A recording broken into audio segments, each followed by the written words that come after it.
Okay, let's dive into this. We're going to try and decode the wild, unwritten playbook of what it's like to be a student today.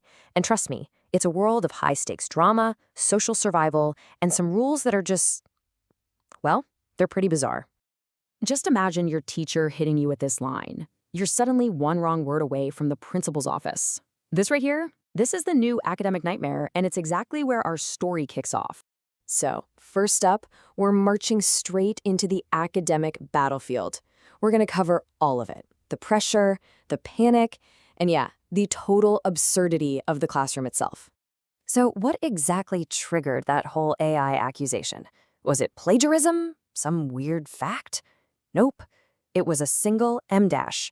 Yeah, a piece of punctuation in an essay that was written at 3 in the morning. And that's all it took. Failed to class. Okay, now let's switch scenes. Picture this. The teacher asks a question, and the entire room just freezes. You can practically hear the collective panic as every single student suddenly finds their own shoes incredibly fascinating. And then she drops it, the single most feared line in the history of school.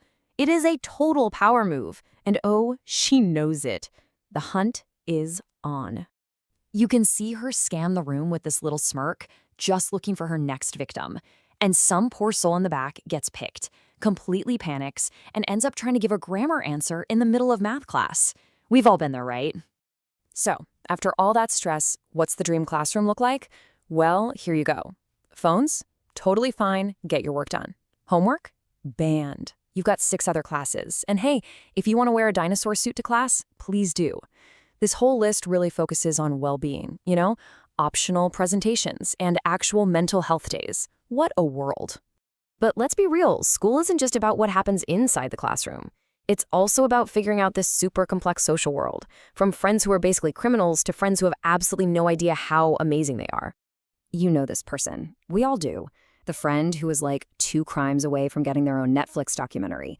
Their parents give them $7 for lunch, and they somehow come home with snacks, new electronics, and, yeah, actual city infrastructure. The logic? I mean, it's kind of flawless, isn't it? And then, on the complete other end of the spectrum, you've got the majestic friend. They look like they literally walked off a movie set, but their camera roll is just a graveyard of incredible pictures they made you delete. And they are terrified to talk to their crush. Why? What are they afraid of? Making someone fall in love on the spot?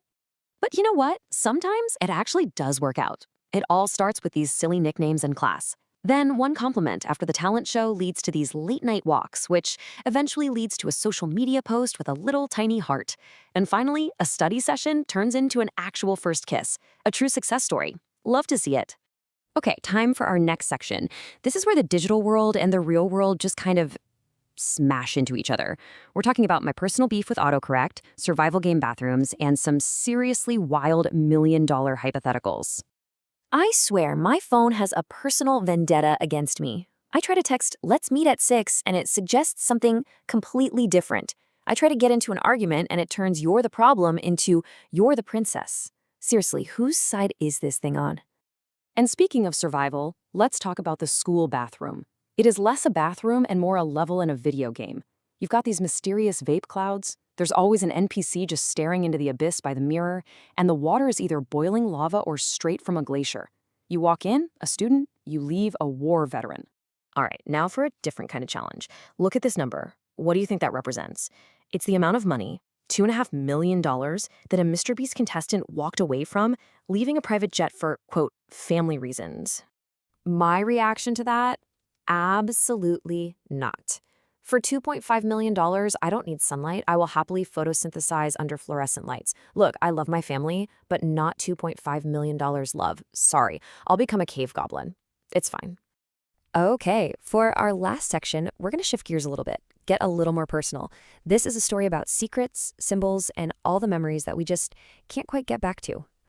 Way back in middle school, my friends and I went full-on spy mode. I mean, we created our own secret alphabet, this whole complex system of symbols, just so we could pass notes about crushes and teachers without anyone knowing what we were talking about. So not too long ago, I actually found those old notebooks filled with our secret code. But there's a huge problem, the translator. The one and only key to decoding all of that middle school drama and all those secrets It was thrown out years ago. They're all just locked away forever. And that just leaves me wondering, not just about my own lost notes, but about yours too. We all have these forgotten codes from our past, right? Childhood games, inside jokes, old diaries. So, what secrets are hidden in your own lost language?